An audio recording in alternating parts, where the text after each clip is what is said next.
Considering home security? Consider this. For 140 years, ADT has helped stop more crime than any other home security company. The yard sign isn't just a sign, it's a line in the sand. It's no wonder 5 times more people choose ADT to protect their homes. Visit ADT.com to learn more. For license information and terms and conditions, visit ADT.com.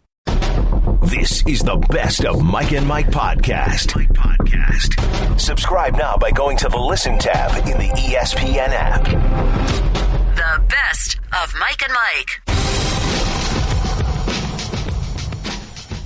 Here we are. Good morning. Mike and Mike back and better than ever on ESPN Radio and ESPN2. Presented by Progressive Insurance and our guests on the Shell Pennzoil Performance Line. Towards the weekend we turn with a plethora of interesting stories in the news today and a good game in the NFL tonight.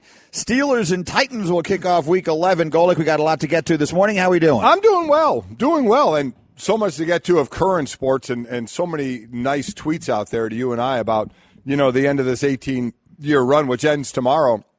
It's great. So many people making me actually remember a lot of the things. I was just reading one reminiscing about Hat, Shirt, and Media Guide. Oh, yeah. When we did that contest and gave somebody, was exactly it. If they won, they got either a hat, a shirt, or a media guide that happened to be laying around the office somewhere. They got no choice in it. We just decided what to send them. And a lot of times it was a media guide off of somebody's desk. That was a lot of fun. That brought us. I had forgotten about that. I mean, 18 years. There's no way unfortunately, I have trouble remembering anyway who I played against sometimes. That was a good memory because that was a lot of fun to do. If anything best sums up the progression of the show is that we began by sending people like the, Northern Illinois volleyball media guide. We did. And we ultimately started sending people to Hawaii to the NBA finals and all that kind of stuff. And again, it is all because of all of you guys. I mean, we just sat here and did the best that we could, but you guys who chose to get up with us in the morning, first on the radio and then eventually on the TV and all the other ways now that you could access our show, you were the ones who gave us the opportunity to do all the stuff that we've done. So we'll never be able to say thank you enough. I think that the people who, particularly Megan and Ray and everyone else who's been working to put together all of these thank yous, they've been scrolling people's names and they've been sending out gift packages and all things like that. It's terrific. Oh, it is. And it's not nearly enough, but it was I think the best that we could come up with. I'm glad that we're doing that. I'm glad we're thanking the right people, the people for tuning in. There's no way this lasts without them tuning in on radio and or TV. And because you tuned in, then the ratings were good and they made more money, so we were able to spend it on you guys. Right. To go from, the Northern Illinois volleyball media guide to send you to Hawaii. So it worked out for everybody. That first one, remember the first trip we gave away was Hawaii. And remember the days when we would go do the show at people's houses? Oh, I loved those. I loved doing that. We went to this people's house in New Jersey and they set this thing up in the backyard and the woman was cooking for us. It was great. It was fun. Absolutely awesome. Yeah. Look, there's no way that we could sit here and I remember everything and Golic remembers almost nothing. And, there you go. And B, even I can't go through 18 years of memories that fast, but we'll do the best we can. Yeah, we will. And we will cover the sports news of the day, and there's a lot of it today. So let's dive in here. And we'll start with the Sixers beating the Lakers last night in a matchup of a whole bunch of really good young players. And of those, the one who stood out by far was Joel Embiid. This guy, I mean, you look at the Sixers from the time that he missed to the time that Simmons missed last year to Markelle Fultz missing now. It's almost like the rite of passage for the 76ers is you have to miss at least your rookie year. Joel Embiid, I don't even know what to say. This guy is the millennial mold NBA player because he's a social media wizard. He's fantastic on social media. He loves social media. He's got a great personality. The personality reminds me of, because a lot of times you see those 7-footers sometimes not have that, but Shaq had that all the time. Yep. This guy has that bright, hey, I'm a 7-footer, I'm digging it. I love this personality to the tune of 46 points, 15 rebounds, 7 assists, 7 blocks. He was 2 or 3 from three-point land last night. And to me, one of the more impressive things for a big man, 16 of 19 from the free throw line. I mean, that dude has got it all. Didn't Ramona Shelburne, I think she had a tweet out that said that he just Euro-stepped around, Bogut, Andrew Bogut, she said, like, that is all. I mean, this dude is a 7-footer, and what he can do is incredible. This was it Ben Simmons, who was right just short of a triple-double? Obviously, Lonzo Ball always looked at every time the Lakers play. This was Joel Embiid. This was him. He is a star. I have been saying it for some time. If you could guarantee me that he was going to stay healthy, I would take him over any other young player in the NBA. I'll take him over Anthony Davis. I'll take him over Karl Anthony Towns. I'll take him over Kristaps Porzingis. And they're all great. This is not to knock any of them. But I believe the best of them is Embiid. The problem with any of the bigs is you always worry about injury. You do. And with him, we've seen it like crazy. I mean, he played 31 games his first 3 years. So there's every reason in the world to be worried about it. But if you could promise me he was going to stay healthy, I would take him over any of them. We can't, but I like the big men, the young guys. Karl Anthony Towns just turned 22 yesterday. Yeah. 22. Had 26 points, 16 rebounds. I mean, he just turned 22. The league is filled with ridiculous young off the top talent. And then there's older talent. Well done. There you go. Jinx. LeBron James and company trailing in Charlotte last night and then coming back and getting the win. They trailed at halftime in this one. It's the 11th time they've trailed at halftime this season, tied with the Lakers for the most in the NBA. Of the 5 teams, though, that have trailed at half at least 10 times, the Cavaliers are the only team with a winning record. So they're trailing at halftime, but they still have a winning record. And LeBron's winning record against Charlotte is ridiculous. And what was he, 24-1? He's 20-0 against Kemba Walker as well. And a lot of it he credits. They're the oldest team. They do, by average age, have the oldest team in the league. We're not just joking about that. They've kind of changed. Did you see their travel pattern? Yes. When they have a chance now, a lot of times, this is true, and certainly in football, right after you play the game, you take off. Now, baseball, basketball, hockey, they're longer road trips, so it can be a little different. But they have started to, if they can, spend the night after a game and not just get right on a plane and take off. They'd go back to the hotel, supposedly get a good night's sleep, wake up in the morning, and then fly out. And they said, he said we're older players. They changed that itinerary, and they think it works pretty well. I don't mean to scoff. I don't want to sound like one of these back in my day. Right. But how many players have we had on the air who played in the 70s and the 80s who said they would get up the next morning and fly out because there wasn't a flight after their game, and they'd be going through regular security, and you'd see them hanging out at the Cinnabon at the airport, and they'd be connecting from one city to another and have a game that night. By the way, it's a great place to hang out at Cinnabon. There's no doubt about that. All things considered. If you're going to be in an airport, obviously you're going to go to the Cinnabon, but that's off neither the top, here nor there. Celtics and Warriors tonight. That's a good one. Boston goes in with a 13-game winning streak, and so right now, is this, Mike, a preview of the NBA Finals? A lot of people may say that, but we know the winning streak going on right now. It'll level off at some point, but it is incredibly impressive after the 0-2 start where they lost Gordon Hayward in Game 1. The Warriors, by the way, entered the game on a 7-game winning streak. It's the second longest active streak in the NBA. Each of those 7 wins have come, by the way, by double digits. So since Kerr has taken over the Warriors, the Celtics have played them 6 times and have been outscored by just a little over 2 points per game. So they've been competitive games, and Boston's playing about as competitive as you can right now. 13 wins in a row, and efficiency, the best defense in the league. Off the top. Well, baseball, and the Cy Young Awards went out yesterday, and no surprises. Again, Max Scherzer wins the National League Cy, and Corey Kluber of Golic's Indians wins the American League Award. With Scherzer, there was a thought of Kershaw, but he missed so much time, and what Scherzer was able to do now his 3rd Cy Young, 2 in the National League, 1 in the American League, the 6th pitcher in NL history to win the Cy Young Award in consecutive seasons, 1st pitcher in Nationals Expos franchise history to win multiple Cy Youngs.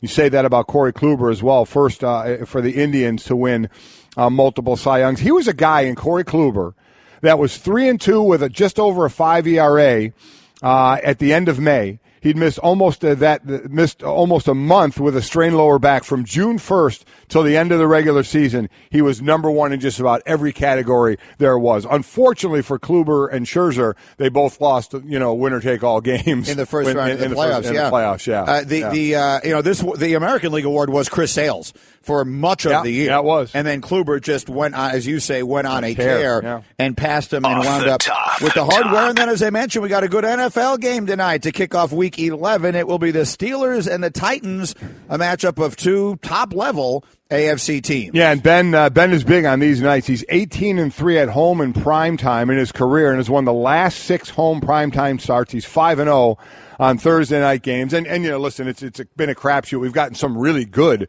Thursday night games this year, and we certainly got some bad ones, as well as the talk about Thursday night games and their value goes on and on and on. But this is, a game with, Tennessee's on a 4-game winning streak right now. Marcus Mariota still, it gets mentioned so much, but in my eyes, not enough. This guy, since he's come into the league, has not thrown a red zone interception.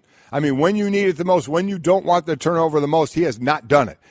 When his team has been in a scoring position, they're mostly scoring because he is not turning the ball over in the red zone. It's really impressive. And that, my friends, is Off the Top with Mike and Mike. It's what everyone's talking about. It's brought to you by O'Reilly Auto Parts, better prices every day. Just quickly on the Thursday night thing, because Ben joined the loud chorus of players this week talking about how much they hate playing on Thursday nights. I'm sure you saw those quotes.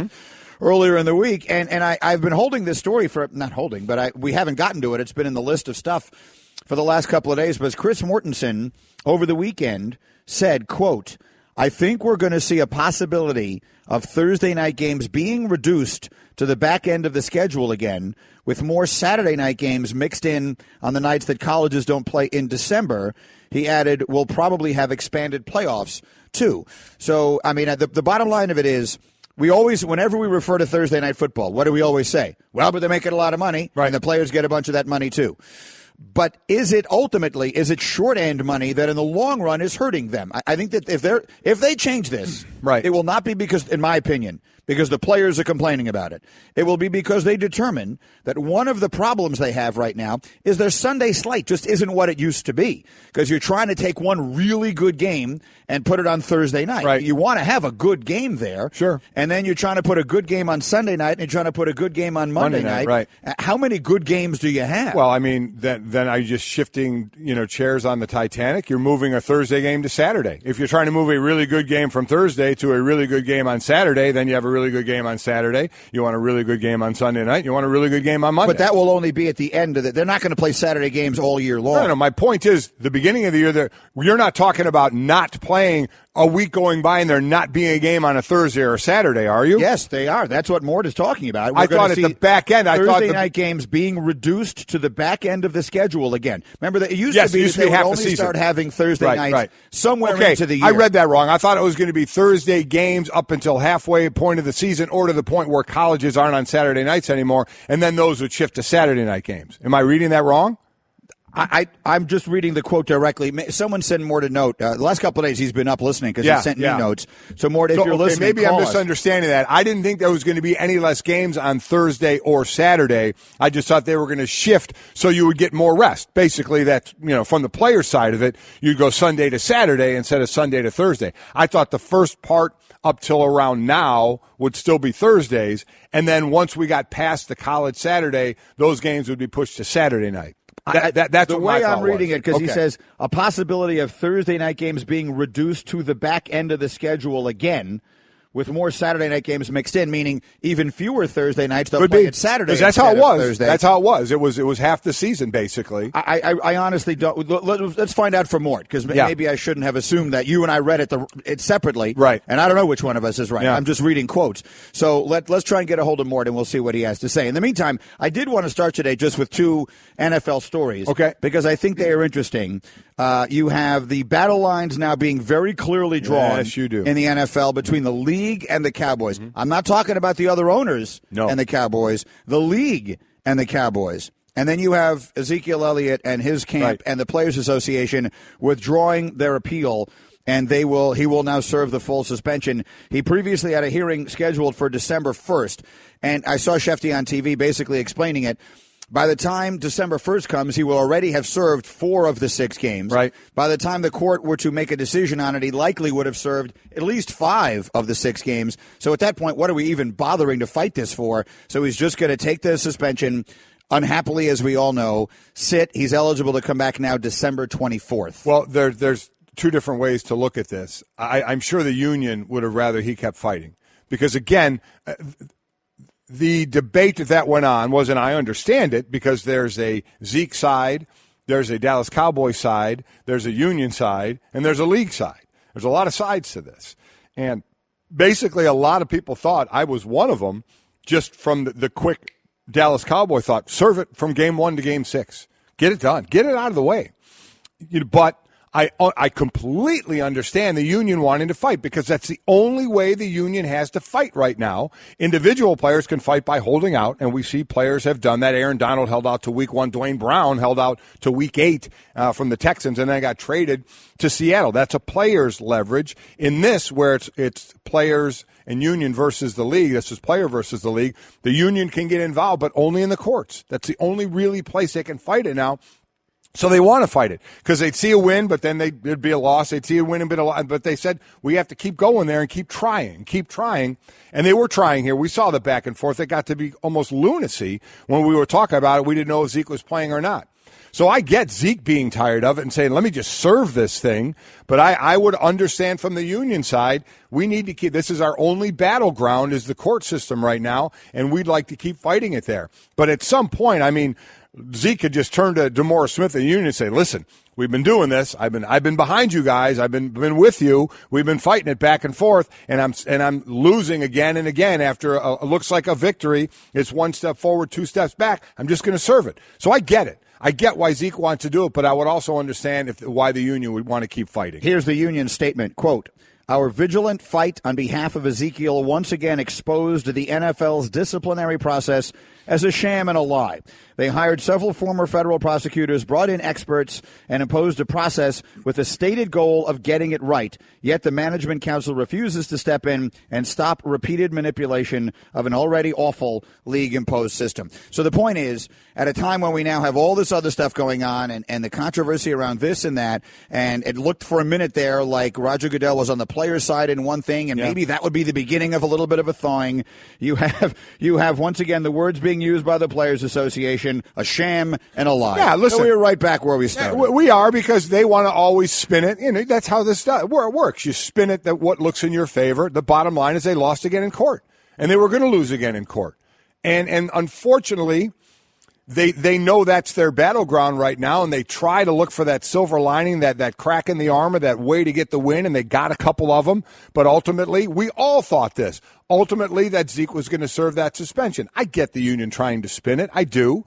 But the league wins. The league wins with Article 46, and will continue to in these particular cases. But I'll go on to say that when the CBA is being negotiated and the players want to dig their heels in about something, it won't be about Article 46, because it doesn't affect enough of the players. Of the 2,000 players that need to be represented, it affects a very small amount of those that are disciplined by the commissioner. So that won't be the fight worth saying I'm going to miss time for. It will be other things involved in that. Mike and Mike presented by Progressive Insurance. Last year, over 3 million drivers switched to Progressive. Call or click today. Find out if you could save. And then there is the sternly worded letter.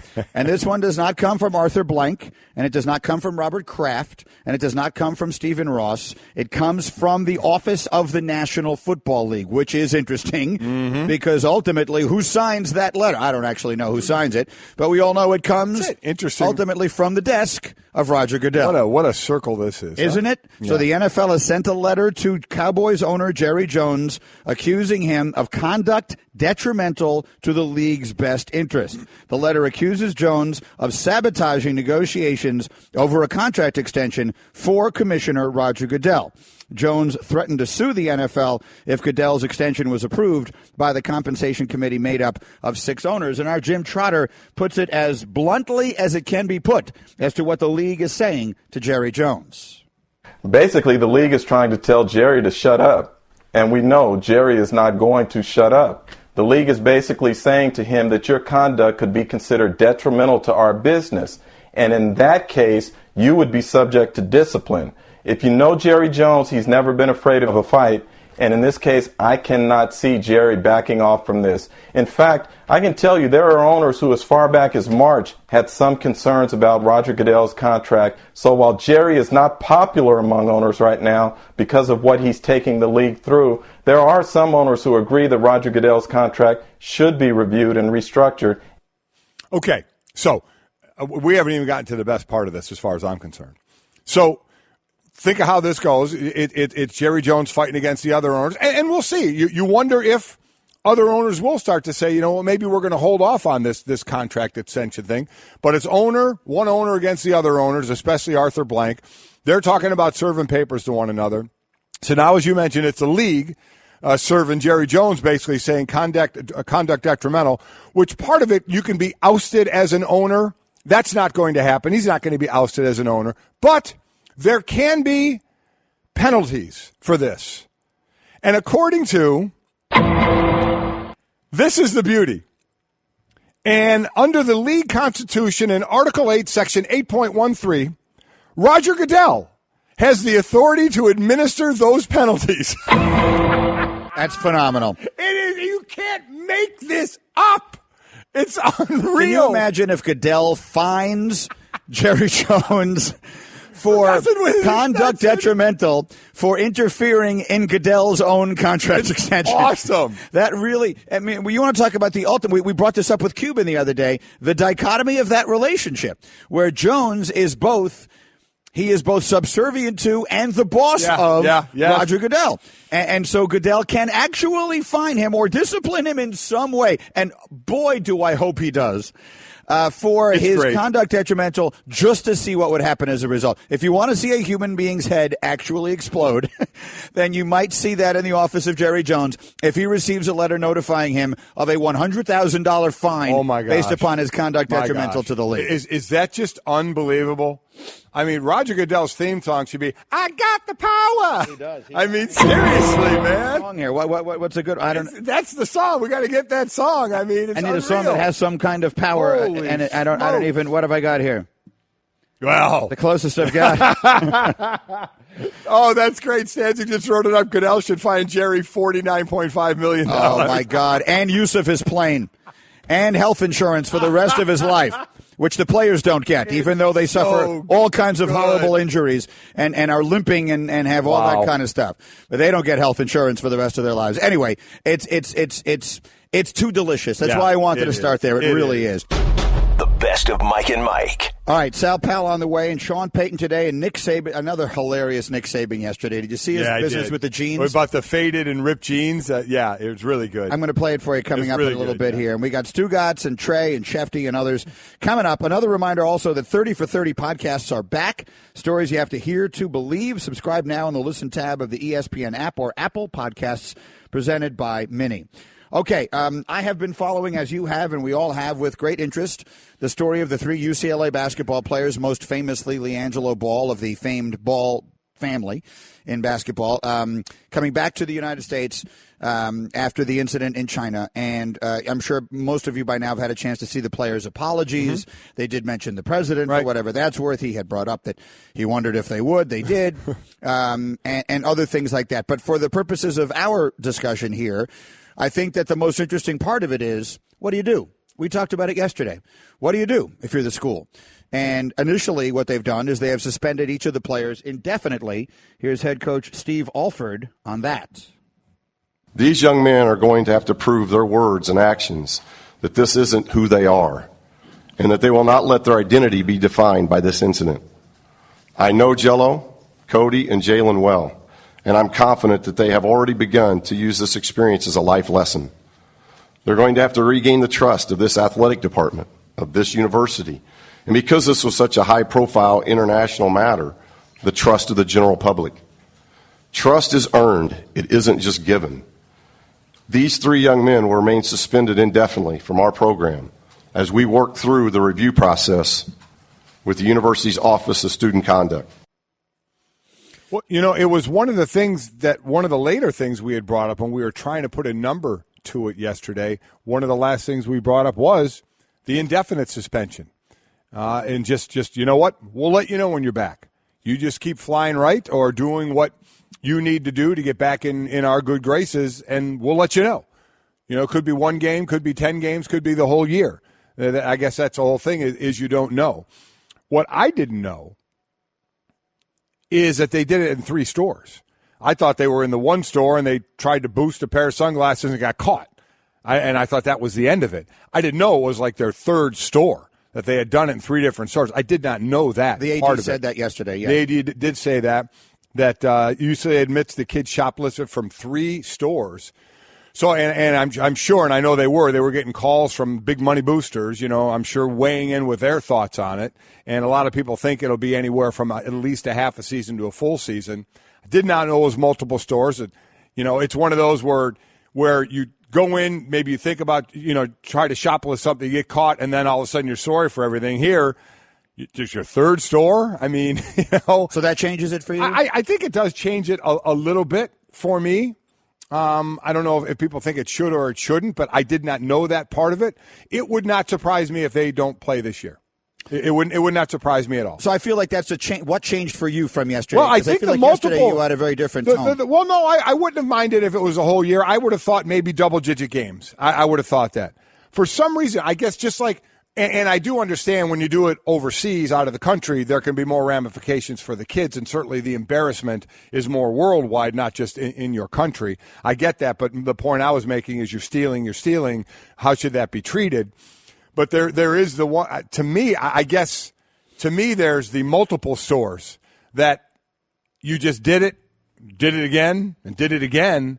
And there was just something about me. I didn't know that. It just kind of made me go, about that. And now, if it's a half a season, am I going to rant and rave? I'm not going to rant and rave. No, it's not my team, not my players. But I think it will be and should be and that's what that's what we all do. I mean, that's our job to kind of do that. But as Herm said, we shouldn't get to discipline other people's kids, and I get that. But it's not like what I say has any meaning of what they're going to do. But I would think it would be at least a half. I would agree with those that are saying it will be anywhere from a half a season to a full year, and would not shock me at all if it's a full year. Yeah, our Arash Markazi covering the story suggests that is what he's hearing as well. There is an ongoing internal debate amongst university officials about what that means. Again, what we found out this evening, it is going to be anywhere from half a season to a full season. But they are really debating this. There are people who think that they should be suspended the entire season, and then there's a fraction who believes that they should be suspended for half a season. And again, half a season would get them back on the court by the beginning of conference play. So we'll find out soon how long indefinite means. And what's interesting for this, there's different ways of doing indefinite. You're still in the facility, you're still practicing, you're still doing everything associated with the team. These guys are not. They are not practicing. My understanding is that is while the university completes its own investigation. At some point, I would imagine that would change, and while they wouldn't play in games or travel, they may still start to get practicing. I think that's right. I guess to add to it, my thought is if you're in a store, do you get that? He's like, hey, let's take these. Kind of a impulsive, ha type of a thing. I guess that's my difference of one place, but then it wasn't an impulse because you went and did it in 3 stores. So I guess that's why it just seems like a little more to me about that. So I think I would understand that. Again, I would not. I don't believe Now, listen, the school may get involved from the school side of it and do something. That I have no idea about. Every school has their code of conduct, and then you go through your review board and that whole thing, and we have to wait and see how that goes. But from the sports side of it, I really don't think I would be taking their scholarships away. But I do think that they would be sitting a long, long, long time. I honestly don't know one thing, and that is if these weren't 3 basketball players, because all these universities, major universities like UCLA and like Notre Dame and like Northwestern and all the rest of them, they have all these foreign exchange, I keep using that term, that's not what I mean, study abroad programs and different things where they go overseas, and you are in that circumstance representing your school. Sure. And I mean, in a very loose way, representing the country. Right. And so I don't know if these guys weren't basketball players and the same thing happened, what would the university do? Like, I'd like to know that, because that would inform how I would view this. Well, then it would just go through your school's code of conduct. Right. And that. But what would they, so would that result in expulsion? If you were in China, if you're studying, there have to be thousands of American kids studying right now in China. Question. There have to be, from American universities all over the place. Right. And first of all, if any of them get arrested in China for stealing things, they might wind up in jail for a really long time. They may not get back. But let's just say they get out, they get back. What would they do? Would they get expelled? I mean, there's a part of me that wants to say I'd like to know that before I decide how this should be handled. Well, let's remember then, quite honestly, wouldn't that take precedent? Maybe the school can accept. From the school side, maybe that's what could happen, and Steve Alford would have nothing to say about anything. Right. That's certainly one thing he could say right now is these guys aren't anywhere near the team until the school does their investigation, and then the school will handle this thing, and they'll determine their punishment before we even get to my punishment. Right. And that's what I think that will happen. And so I'd like to know that before I decide what I think they should do. And the one last thought I would have on it is that I think they should not worry about the optics. Because we have arrived at a place, to the point you were making earlier, and I'll take it a step farther, where no matter what they do, they're going to get crushed. Without a doubt. They're going to get criticized regardless of what decision they make, and that's the position these players have put them in, by the way. And so they should just do whatever they believe to be right and live with it. Because if they suspend him half a year, people will say, well, they're just trying to beat Kentucky, which is in the middle of their season, and win the Pac-12. If they suspend him for a whole year or throw them out of school, people will say, oh, they don't believe in second chances. Whatever it is, they will be criticized. Do whatever you think the right thing to do is and live with it. Put your name on it and live with it. And make sure the players know this is the position you've put us in. Yeah. Oh, that's exactly right. And that's the reality. Hey, everyone, Mike Golic here. Support for the Mike and Mike podcast comes from our friends at Rocket Mortgage by Quicken Loans. Chances are you're confident when it comes to your work, your hobbies, your life. Rocket Mortgage gives you that same level of confidence when it comes to buying a home or refinancing your existing home loan. Rocket Mortgage is simple, allowing you to fully understand all the details and be confident you're getting the right mortgage for you. To get started, go to rocketmortgage.com/Mikes. Equal housing lender, licensed in all 50 states, NMLS, consumeraccess.org number 3030. I just saved hundreds of dollars by switching to Geico. I'm so happy, I feel like I can fly. Disclaimer, you will not be able to fly by switching to Geico. This is against the laws of physics and nature. If you find yourself flying, please seek professional and or medical help immediately. In the unlikely event you find yourself flying, you might be a superhero, or a pigeon, or a superhero named Pidgewoman, who was bitten by a radioactive pigeon. If you are indeed Pidgewoman, Geico retains all licensing publishing rights in the event Pidgewoman the movie becomes a top-grossing Hollywood blockbuster. Geico. 15 minutes could save you 15% or more. We've got Sean Payton coming up with us here momentarily. Nick Saban will join us. Stugotz, Trey Wingo, Adam Schefter, and more today as we continue on a very busy sports day, and we'll keep covering the sports here for you, and obviously mixing in just little memories and things like that for us over our 18 years as we prepare to wrap this thing up tomorrow. And just know that we very much appreciate all these notes that are coming in. I just sit here during breaks and read them all, and I wish I could sit here and write back to everybody. And maybe when we get done here, I'll have a little time. You're going to get right back to work. You have a little bit of time. Yeah, I, again, will be, for those that may not know, when the show ends tomorrow, all of next week, Waddle and Sylvie will do Monday, Tuesday, Wednesday, and then on Thanksgiving and that Friday, my son Mike and Jason Fitz are going to do the show, and then myself, Trey Wingo, and my son Mike will be back on November 27th to start Golic and Wingo and start that and keep going. Same stations on radio, same ESPN2 as well. So a week off and then back at it. You'll have a little more time than that. Maybe write another book. I am planning to write a book, and maybe I will try and write back to all these people. There you go. Why don't you write back to all those people and write a book? I'll write back on behalf of both of us. But it is since, look, how can you say it? How can you say thank you to everybody for doing this for us? You know, we started out as a very, very, very small show. And whatever it is that we've become now, however you quantify whatever it is that this is due to a lot of things. But first and foremost, it is due to, I think, radio in particular, which is where we started, is more than anything a word-of-mouth medium. Right. You know, people started listening. A few people did, and they liked it, and they told their friends. And that really, more than anything, is what sort of begat all of this. I really, again, when we went on the road, some of the things I enjoyed the most was the parent. And I consider good parenting when you give your kid the day off of school. Yeah. Because there were some where the kids got the day off and others where they came early, and I'd be like, oh, you got day off school? They're like, no, we got to go to school. So wait, you had to get up really early to come to the show, and then your parents are taking you to school as well. That's a little, come on now. Well, I am bringing my kids to the last show tomorrow, but they are then going to school. So they'll be here. They're going to miss some of school. What is that all about? But they will go. Well, it's I guess I'm not a good parent. My kids are all out of school. They're coming to the end of the show, and then we're going out drinking. Yeah, well, we may do that too. Don't get me wrong. down. Anyway, Sean Payton not there yet, guys? Just someone give me an update in my ear, because if not yet. Okay, so we're waiting for him to call us. We've been planning to play the Good Morning song all week long, so we have a moment here.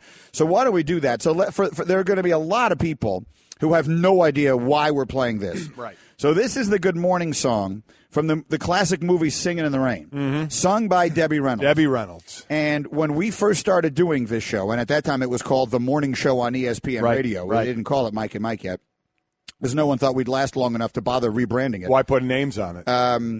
This actually predates me. Yeah. You would play this all the time. We played it all the time, yeah. And I never understood why, and I would make fun of it.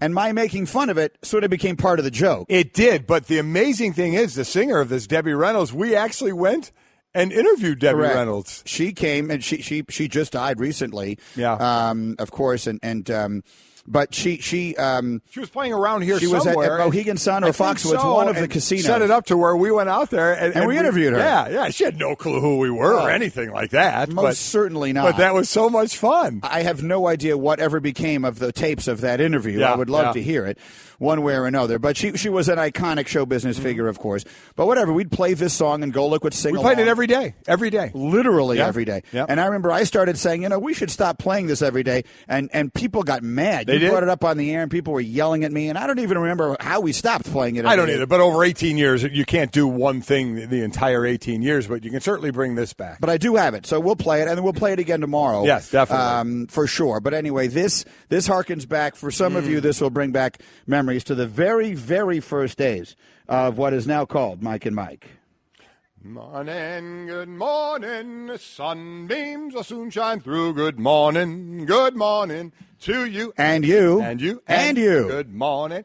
Good morning. Woo! Here we go.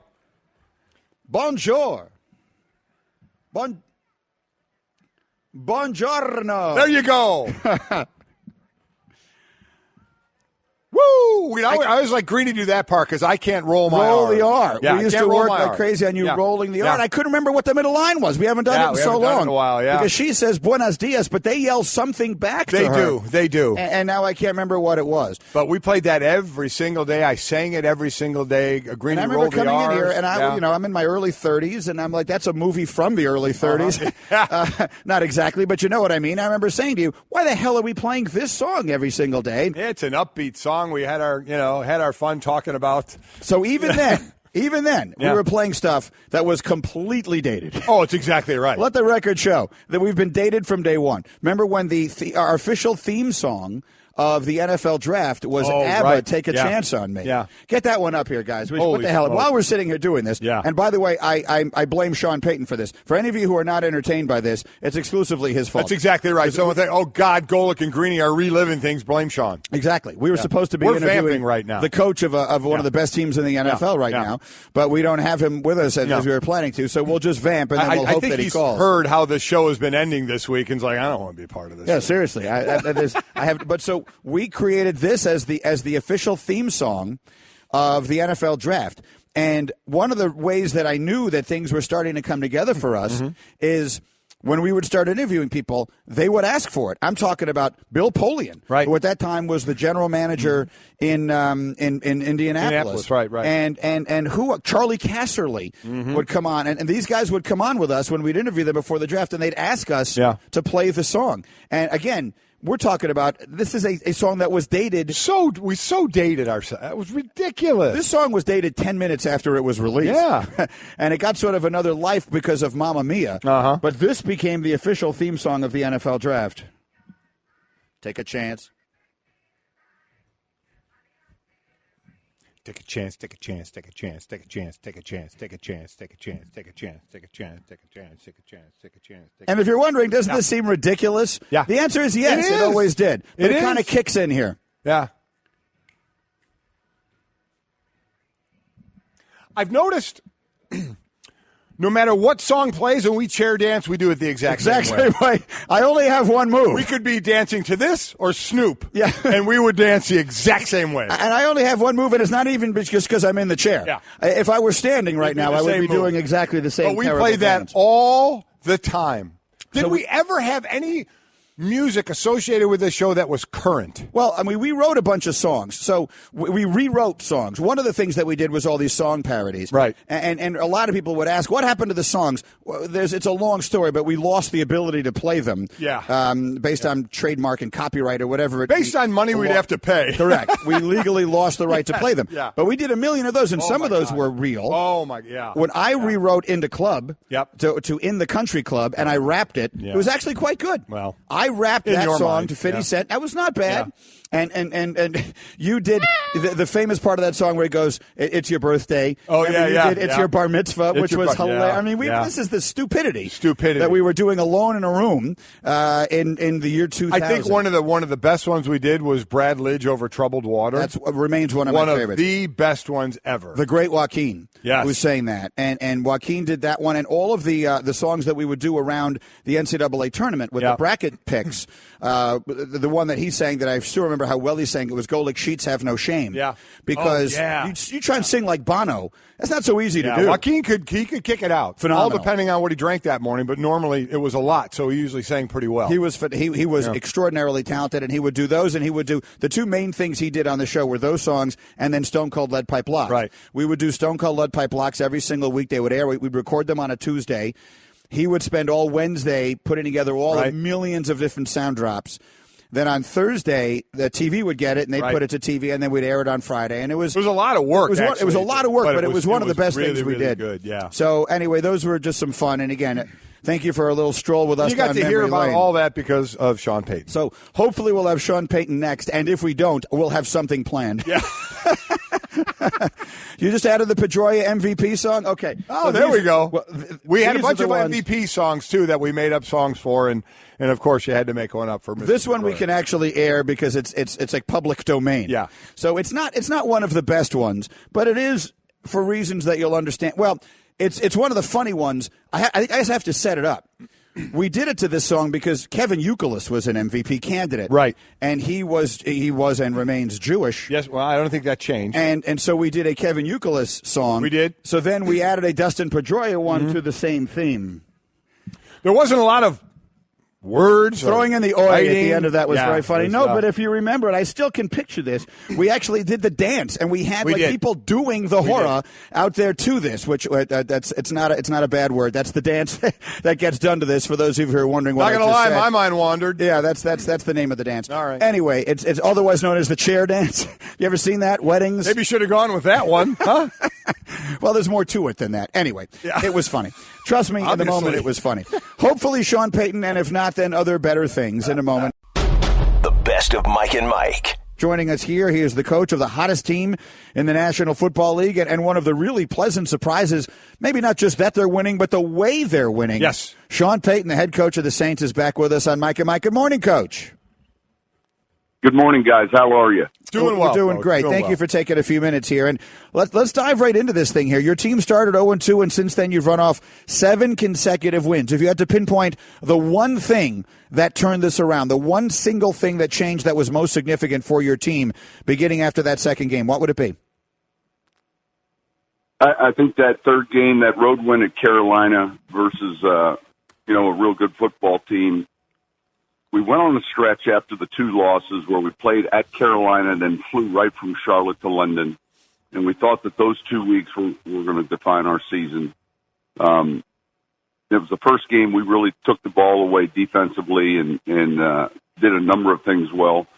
We've got a lot of young guys in this draft class playing, and I think, we got a little confidence going in week 3, and then we carried it over to London and won there, and then pretty soon these weeks start running together, but I would definitely point to that road Carolina game. 300 pass attempts this year, 276 rushing attempts. Be honest, how difficult is it for you to call a running play? You're just not that used to it, are you? We called 23 in a row the other day. Wow. I think, look, there's a balance that allows us a little bit more control, and it can vary by game, but we've got 2 good young backs. So, Ingram's still young. He came in 2011, and this Alvin Kamara's played awfully well. So, and I think our offensive line, when you look at the experience and also the additions of Ryan Ramczyk, Larry Warford at right guard. Max has been a staple for us at center.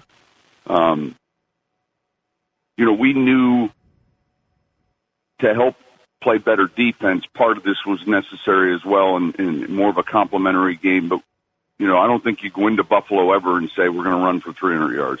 Listen, I'm with you. Getting Armstead back on the left side, Pete can finally have a home at a guard spot. I completely agree about Unger being the staple in there. You got to give a lot of credit to those guys up front, but a couple of really good backs as well. But I'm also, Coach, as you know, the defense hasn't ranked or played very well over the years, and this year they are playing well. Dennis Allen running that defense as a coordinator. What's going on that side of the ball that has been different over the last few years? Well, I think the first thing this offseason, when you look at the influx of players that are getting to help us right now, Lattimore in the first round, he's starting. All right, Ramczyk in the first round, he's starting. Our second-round pick, Marcus Williams, is starting at free safety. Anzalone was a third. Now, he was put on IR, but he was starting at linebacker. The other third, Kamara, is playing. Then another high pick in Trey Hendrickson. He's playing in a rotation. So I would start with the influx of some young players that have adapted very quickly, and then some selected free agent signings. I mean, we go out and we know A.J. Klein from our division. We were able to sign him in the offseason. Alex Okafor is another player that we knew, and Manti Te'o. There's just been a good fit of some veteran guys that have come in, and then some younger players that have that football makeup. Because generally, when you draft someone, you don't know the transition time, and this class has been one I think we'll look back on and say these guys were all, had good football makeup.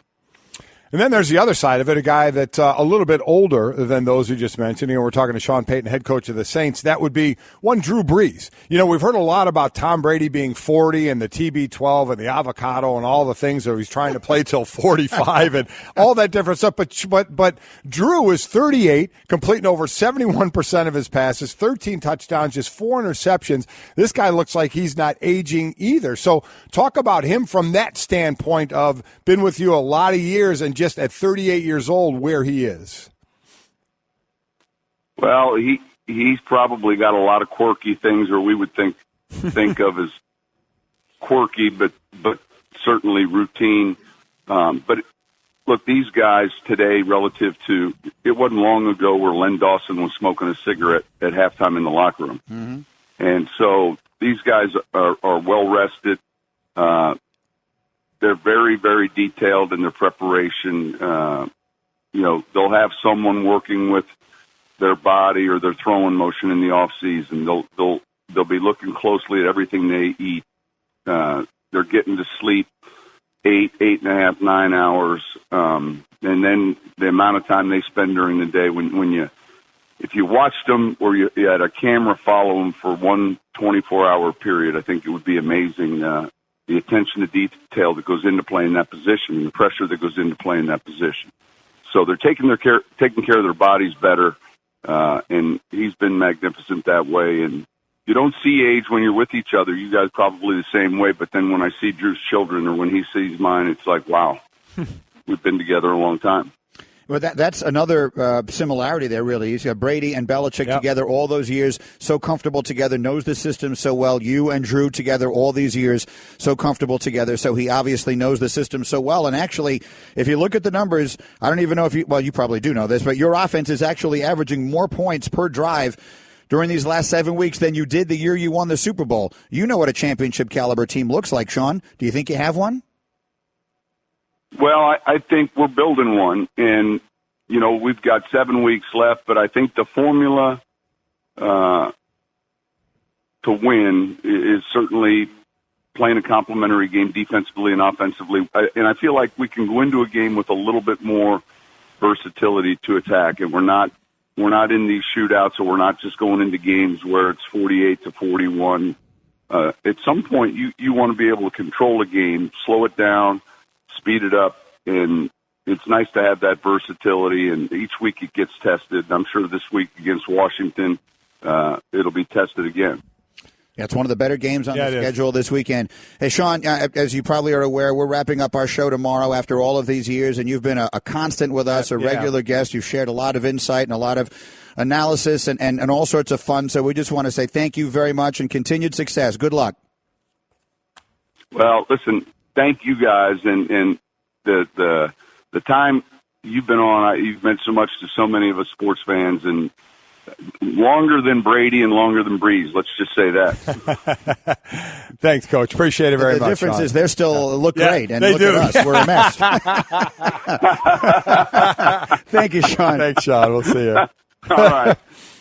Sean Payton, been great, obviously, coming on the show. Also, I got to see him out on a more of a professional level. My son Mike had a couple of short stints with the Saints, so got to see him down there with Sean as well. And Sean's always been really great to us and the show. And look, what people sometimes forget about him, because he's got Breeze and they run this high-powered, this flinging around the yard offense, is that he is a Parcells disciple. Yes, he is. At his core, I think he wants to run the ball. But when you've got Drew Brees and you're playing in a dome, you go with your strength. And by the way, the last time they had this kind of split, correct me if I'm wrong, Hembo, was when they won the Super Bowl. So, I mean, this is a great formula to have. And you have a guy in Drew Brees who just continues to get the job done. And, we don't talk about him as much as we do Brady, because Brady hit that, magic 4-0 number. Drew's not far behind, and Drew looks like he could keep going for a while as well. So, again, another quarterback that really is going to do most of his damage from the pocket and not take a lot of chances outside of it or downfield. And, if there's one thing that I find myself thinking more and more lately, and you may wind up having been right up. I'll come on with you and Trey at some point here, like 2 years down the road, and we'll see if you were right, and I'll acknowledge it if you were.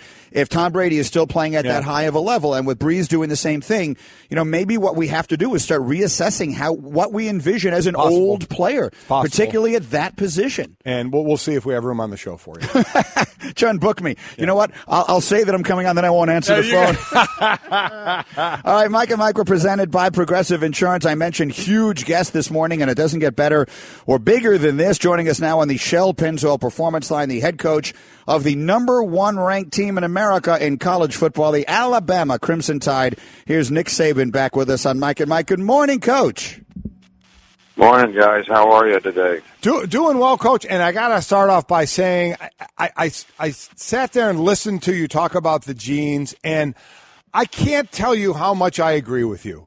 I see it from my own wife and daughter when they walk around with jeans that are worn out or have holes in them, and knowing what they spent for them and thinking, my God, I could rip a pair of jeans and sell them and try and make some money as well. Blows my mind, though. So I was right with you on that one.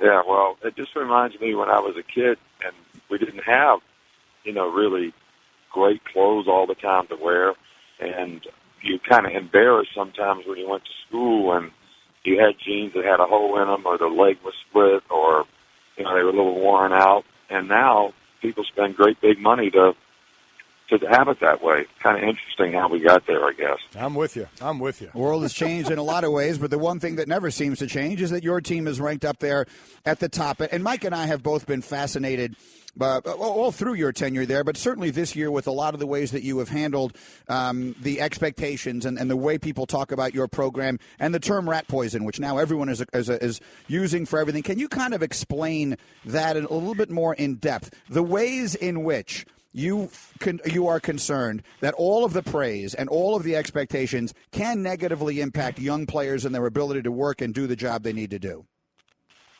Well, I think one of the things that we constantly try to do with our players is get them to stay focused internally on the things they need to do to play well.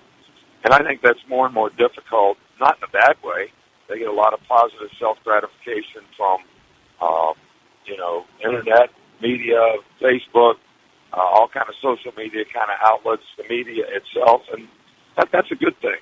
But it also can be a tremendous distraction for them in terms of how they get affected by external factors. It can cause complacency when people talk about them in a positive way, and it can create frustration if people talk about them in a negative way. So we're really trying to get them to just to stay focused on the things that they need to do to accomplish the goals that they have, and every one of them want to play well. So that's really what we're trying to do. And I think the whole idea of the poison is it does sort of poison your mind a little bit if you don't think the right way in terms of what you have to do to stay focused on the things you need to be working on to actually improve your performance. You know, and the one thing you can't keep 18 to 22-year-olds off of is social media. You know, we've had Coach K on the show, and I know a friend of yours in Tom Izzo on the show talking about how he deals with this generation of players that loves to be on social media. How do you deal with your players? Do you talk to them about it or have rules about it, or how do you go about it? Because you know they're going to be on it. Well, we know they're going to be on it. What we try to do is counsel them, direct them, monitor them to some degree to hope that they don't do anything on social media that will affect their brand in a negative way.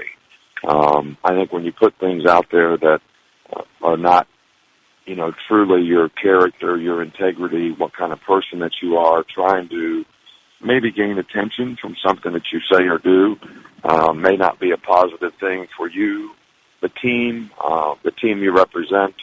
So that's the kind of guidelines that we try to use. We don't feel like restricting them in some way is going to be the answer to what seems to be a part of their culture. Mike and Mike, Nick Saban, head coach of Alabama. And I'll tell you what, I watched your game last week, which was a sensational game at Mississippi State, and there were multiple times in that fourth quarter, I will admit it, I said out loud, Alabama is in trouble. And your team found a way to win on the road in a very tough place against a good opponent. What did you learn about your team, your quarterback, and his performance? Ridley was unbelievable. What did you learn about your team in the second half of that fourth quarter on the road this weekend? Well, we knew it was going to be hard. We knew it was going to be a hard game. We've had hard games at Mississippi State many years since we've been here. Almost every time we go over there, it's a hard game. And they've got a good team this year on both sides of the ball. So we knew it was going to be difficult, and it was going to be interesting to see how the team responded to the difficulty and the competition and the circumstances they were playing in. And the thing that I learned is in the fourth quarter, we didn't have control of the game in the first three quarters of the game. They sort of controlled the tempo of the game, the momentum of the game. But in the fourth quarter, when we needed to do it, we got the stops on defense we needed. We made the drives on offense that we needed to make. And we actually came up empty when we missed a field goal. So I was really pleased with the way the players responded from a competitive standpoint in an adverse circumstance and sort of embraced the difficulty of the circumstances and overcame it. You know, we see the X's and O's on the field and at the quarterback position, and Jalen Hurts now in his next year starting, but obviously still a young player. So not from an X's and O's standpoint, but from an intangible, what has he picked up the most? Where has he improved the most in the intangible part of the quarterback position? I think what Jalen has done is he's become a little more confident and a little bit more instinctive as a decision maker in the passing game. I think when you're an athletic guy, he always had the ability to throw the ball, but you sort of have a built-in sense of I can take off running anytime I need to get out of trouble.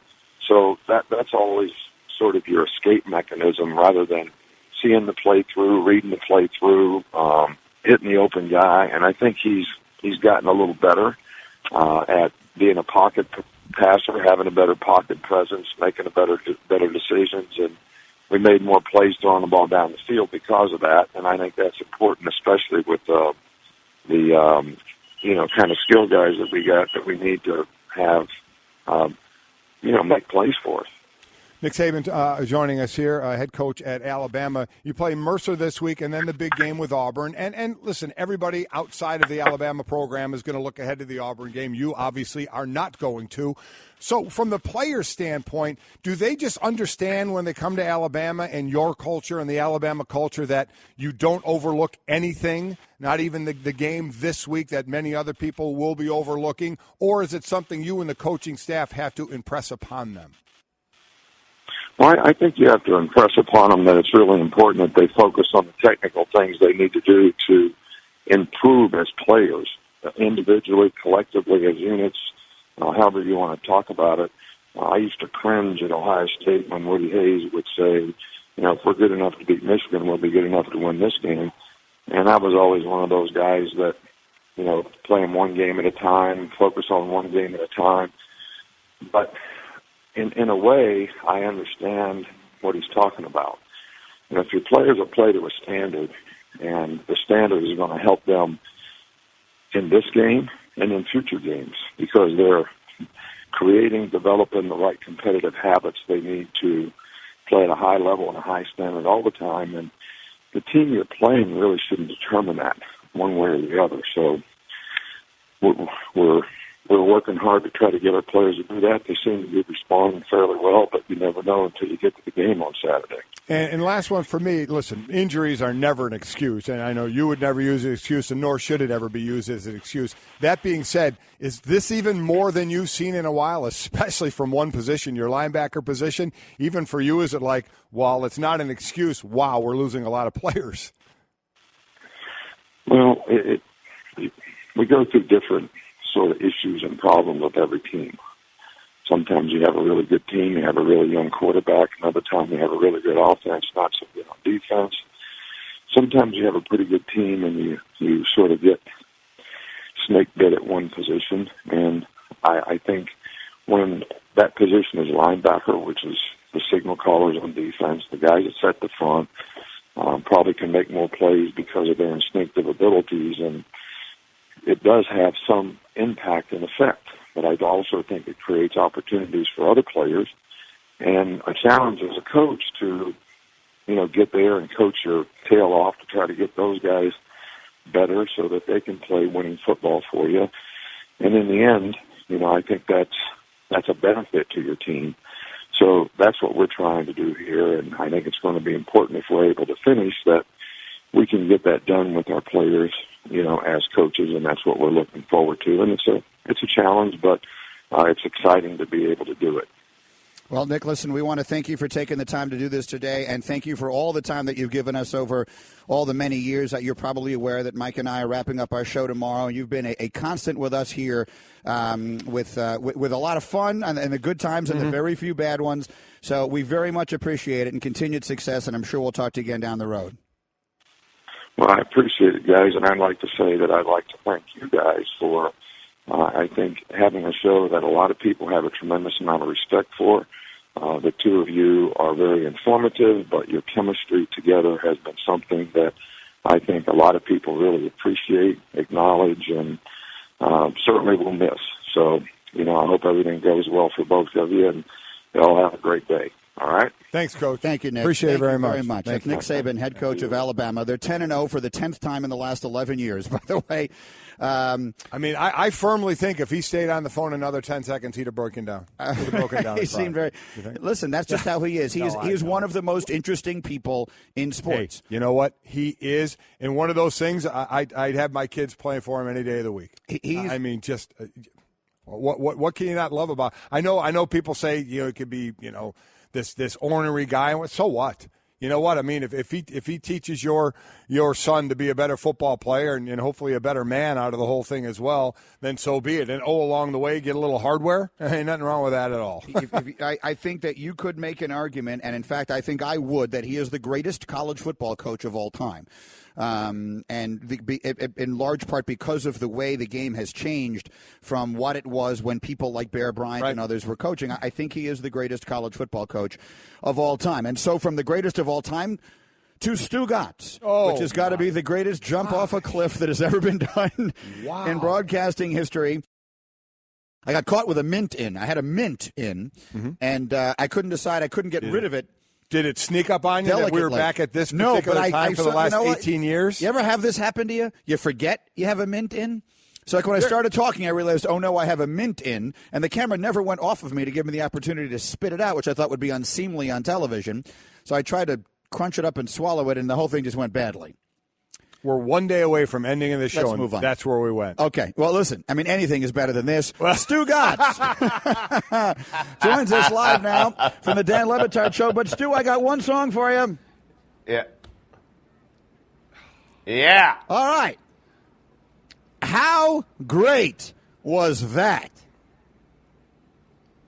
It was amazing. Listen, I heard a lot of massage talk headed into the game from Mr. Golic and you, Mike Greenberg, and I haven't heard any talk since the Canes beat up on Notre Dame on Saturday night. Where are we with this bet? What is going on here? Well, I think it's pretty simple.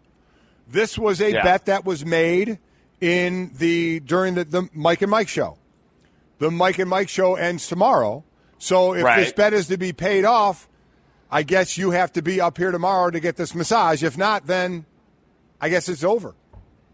Listen, this is a bet that was made between Dan Le Batard, Mike Golic, and Mike Greenberg. I had nothing to do with it. I had nothing to do with this. I was just put into the bet against my will. But by the way, I'm happy about it. I mean, I got a spa day, and I got those big hands of Mike Golic going to be on my. Mike, your hand has been in the dirt, but I promise you, it's never been in this kind of dirt. So I don't know.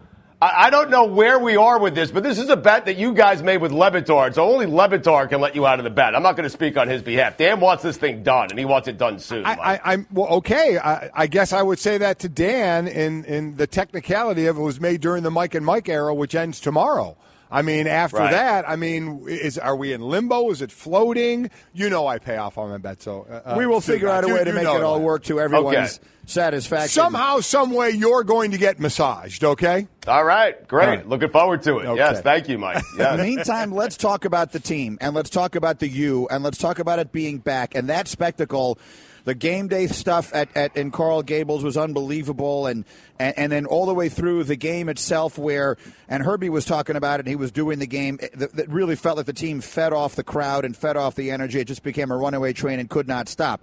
Do you see them stubbing their toe? They've got Virginia and Pittsburgh before they get Clemson for the ACC title. What is your expectation right now about Miami's chances of running the table? My expectations are, I know they've been up and down this year, and they played down in games that they're supposed to blow out, and they've blown teams out that they weren't supposed to blow out, like Notre Dame and Virginia Tech. So I know the Canes have been up and down. But, guys, after the last 2 weeks, I do expect the Miami Hurricanes to run through the regular season here and then go into that ACC championship game undefeated and play Clemson, and we'll see what happens there. It's really interesting. This Canes team has been they've injected a lot of life into the South Florida community here. Everyone's excited about it. They've been waiting for it for a long time, and speaking of that Saturday, it's the highest-rated college game day of the year. I think it was the highest-rated game of the year for college football, and that speaks to how badly college football needs the University of Miami to be relevant, but not just Miami, Notre Dame as well, both those teams. College football is a better place when both of those teams are relevant teams, and certainly they are right now. I agree with that, and then when they play each other in such a meaningful game, it would have been nice if the game was better. But I agree with you from the college game day experience. It was fantastic, and certainly for the U. And all kidding aside, we have different schools that grab to different things for motivation, and some it seems kind of goofy, and some it doesn't think it works, and other times. But this turnover chain, I think, in all honesty, it's a pretty cool thing. I mean, the players love it. They all get, even though it's an individual award, they all kind of, as a team, rally around the guy who wins it. He gets a special moment to stand up, usually on the bench there. It seems to have really worked for him, and at this point, now, if Miami's relevant for the next 5 years and they keep doing it, people will find a way to hate it. But right now, I think a lot of people really dig it. They absolutely dig it. I mean, it's as much the talk of the town as the actual team is, to be honest with you. So it's really, listen, it was a smart idea, but Mike, you were right. It is something that South Florida loves now, and they will always love. But in terms of the rest of the country loves it because this Canes team is on the way back up, and they're kind of a lovable underdog right now. But if the Canes go on a Canes-type run here and they win 3 or 4 national championships over the next 7 or 8 years, something like that, fans nationally will start to hate that thing like poison. So it's going to be interesting to see how that turns out. Mike, I don't know. How does that work? Because I've been giving them credit. Like, just the fact that you have a turnover chain. They've had 4 turnovers in each of the last 4 games, 4 per game, which is absolutely incredible. I've been telling Dan that I think it, motivates the players to go after the ball more, to go after strips more, to try to get fumbles more. I don't know. How does that? Dan is absolutely laughing at me, saying, no, they get this done with or without the chain. How does that work? Because I think it's such a good idea and it's such a cool thing, and the kids want to wear that thing so badly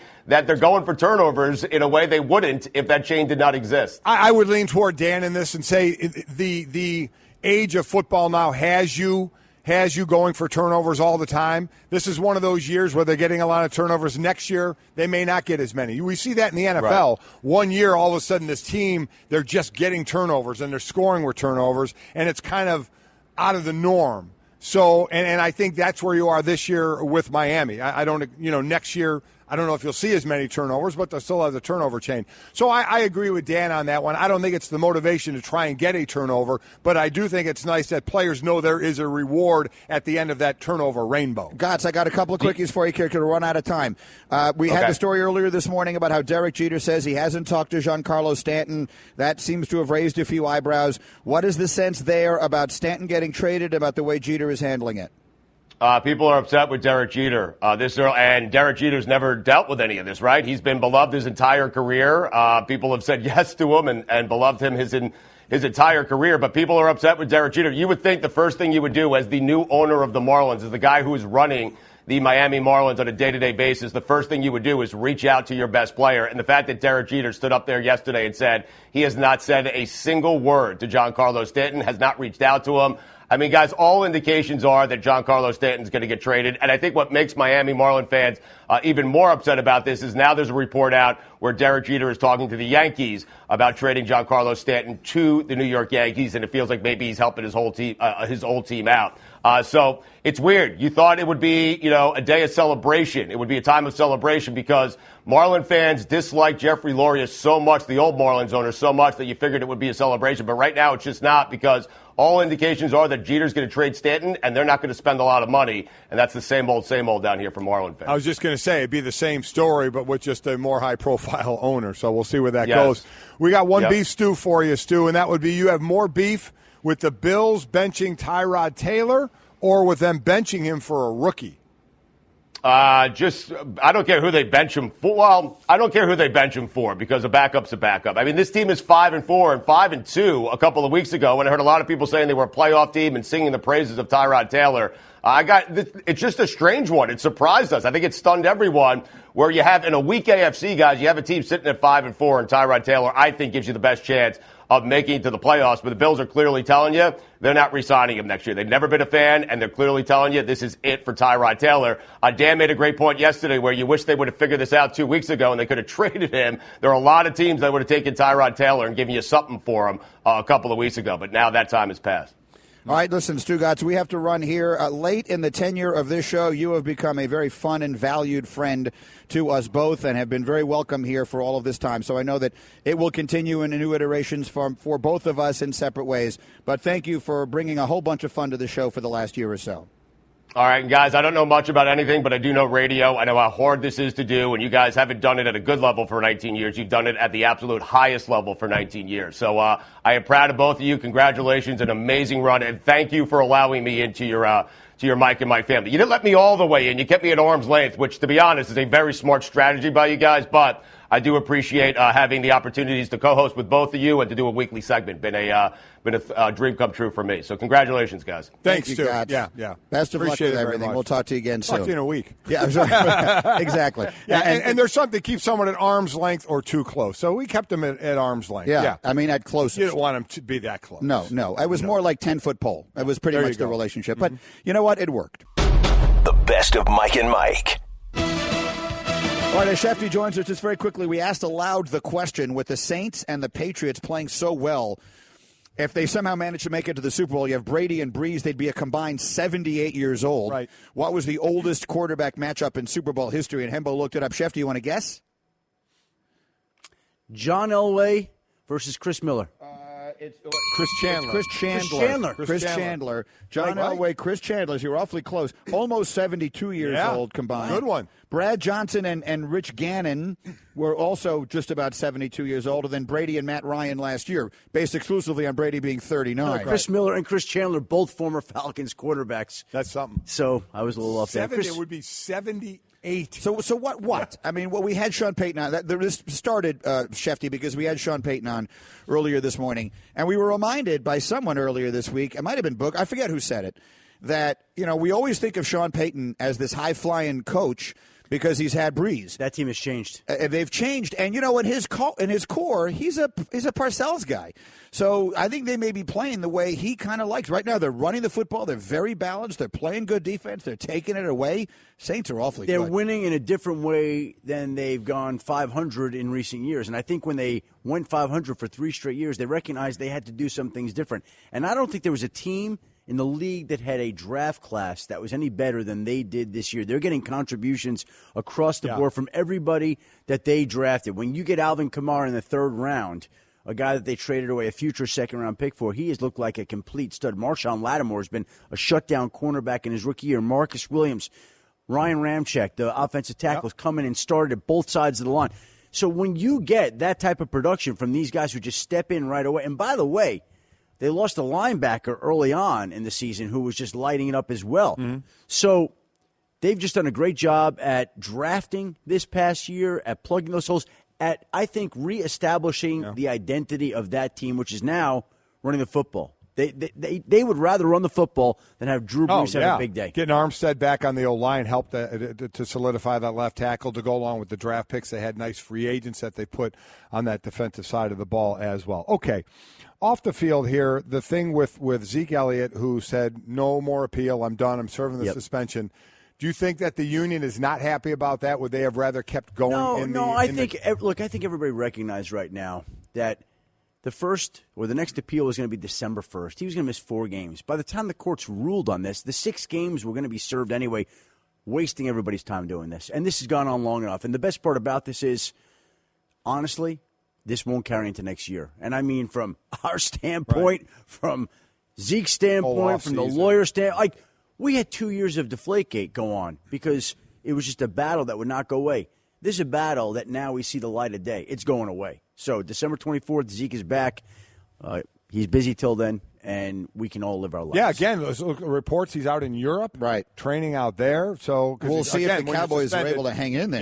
Yeah, when you're suspended, you're not allowed in the facility, so he can't go there. So hence he can go wherever he wants. Their arch-rival Eagles have a chance to bury them this Sunday night. Oh, listen, it's going to be very hard for Dallas to overtake Philadelphia. And this is Philadelphia's division to lose. No, but I'm talking about even from a wild card standpoint, you look at the way some of those teams, New Orleans and Carolina, are playing, and Atlanta with a win last week against the Cowboys, and Seattle and the Rams. It's going to be very tough. A wild card is not an easy thing to come by. No, it's not going to be easy. Philadelphia, I'm sure, would be very miserable about burying Dallas this season. They would not take any solace in doing that. The other thing going on with the league now that is even more fascinating, and I saw the smile on your face when we were doing the story in SportsCenter, is this letter that was sent by the NFL. Again, this is not the other owners. This is not Arthur Blank, but this is the NFL office. So at the end of the day, that's Roger himself sending a letter to Jerry Jones threatening to hit him with conduct detrimental to the league when what Jones is doing is fighting Rodgers' own contract extension. You can't make this stuff up, as Golic said earlier.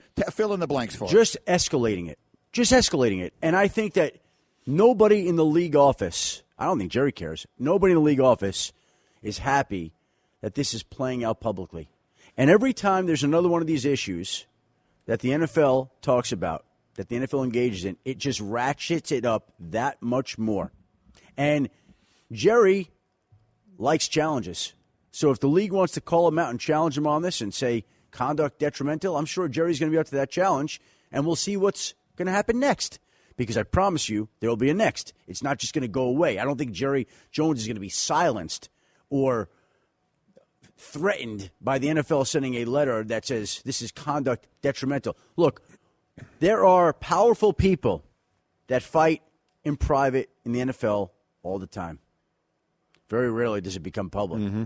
This is one time when a fight between arguably the two most powerful people in the sport is becoming very public and very cataloged, and we see everything that's going on with it. You get to see the Roger Goodell contract terms as they were first proposed back in August, which they were. And you get to see the league, how incensed it is about that, fight back with the conduct detrimental accusation at Jerry Jones. And look, Jerry is leading the charge on this, and it's difficult to gauge how much support he has, but I think it's certainly fair to say he has opened some people's eyes. And I'll say this to you. Look, there was somebody I was talking to in the league circles this past weekend who was adamant to me all along, this deal for Rodgers is going to get done. And by the way, I still think it's going to get done. But he was like, this deal is getting done, foregone conclusion. And when we talked over the weekend, he said, yeah. I said, so where are you now on that? And he said, 75%. It's going to get done. And so he came down 25%. Well, in his own mind, he didn't realize he was coming down. But in my own mind, when I'm tracking it, I thought, well, that's interesting. because he just came down 25%. So he still thinks it's getting done. I still think it's getting done. We all still think Rodgers' deal is getting done. Yeah. But the fact that he even cracked that door more than it had been cracked in previous weeks, to me, is a sign that there's some question. And as he said to me, look, I said 75%. He said, well, look, this has already gone in directions that I did not expect it to go. So when you're asking me where this is going next, I don't know anymore. Because, again, we're seeing two incredibly powerful people engage in a very public spat. And I agree with you about the public part of it. It's ridiculous that it went public, but we know Jerry Jones has no problem talking publicly. I guess the end game of this, Schefter, because we all agree it's going to get done, whether it gets done now or down the road. Again, there's 18 months left on Roger Goodell's contract. Is this going to damage relationships? We see Goodell and Kraft seem to have gotten past. I don't know if they have all the way, quite honestly. But what are we talking about relationship of guys damage, who still have to deal with one another? I think it affects the relationships. Look, I saw Bill Polian this morning. We were talking about this very issue. And Bill Polian was dismissive of the idea that this happened. He said it doesn't even compare to some of the other issues that have surfaced within the league offices over time when you had Tagliabue versus Finks for the commissioner, when you had Jerry fighting to get Pepsi into AT&T Stadium when the Coke deal was going on across the NFL, and the battle for instant replay, which I think is a different battle. I think this is more personal. It involves people. It involves money. It involves the things that I think the public is drawn to. And I think it'll impact relationships. There's no doubt about that. Damage, I guess if it's impacting, it's damaging, right?